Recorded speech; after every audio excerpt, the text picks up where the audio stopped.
Sir, இப்போ இந்த uncle அடிமை கூட்டணி இப்படிங்கெல்லாம் ஒரு ரொம்ப தேர்ந்த அரசியல்வாதிகள் பேசலாம். ஆனால் விஜய் வந்து கட்சி தொடங்கி 2வது வருஷமே இப்படி பேசுறாரு. அது அதிகபட்சமாக இருக்குன்னா மூத்த தலைவர்கள் அணில் ஏன் அங்கிள் அங்கிள் கத்துது? அது ஜங்கிள் ஜங்கிள் தானே கத்தணும். அது ஜங்கிள் ஜங்கிள் தான் கத்தணும். அது ஏன் அங்கிள் அங்கிள்னு கத்துது? நீங்கள் இந்த ஏடிஎம்கே எந்த கட்சி எந்த யாருக்கிட்ட இருக்குங்கிறத 4.5 வருஷம் அவரை முதலமைச்சராக இருக்கும்போது நீங்கள் ஏன் கேட்கல? ஏன் கேட்கல?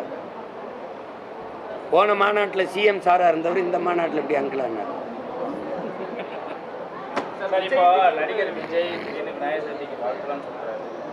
போன வருஷம் சொல்லலை, இந்த வருஷம் தேர்தல் நெருங்குதுன்னு அர்த்தம். விநாயகர் நம்மால் தான் வாழ்த்திட்டு போண்டிதானே, அதில் ஒன்றும் இல்லையே. தமிழனுடைய ஆசிவகத்தில் அவர் தான் தெய்வமாக இருந்திருக்காரு. முதல்வர்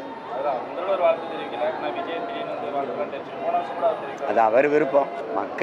மக்கள் பெருவாரியான மக்கள் அதை போற்றுறாங்க, கொண்டாடுறாங்கும் போது போற்றுகிற மக்களுக்கு வாழ்த்து சொல்கிறதுல ஒரு பிழை இல்லை. அது அவரவர் விருப்பம். அவருக்கு விருப்பம் இல்லை வாழ்த்து சொல்ல சொல்லலை, இவருக்கு விருப்பம் இருக்குது வாழ்த்து சொல்கிறாரு சொல்லலை.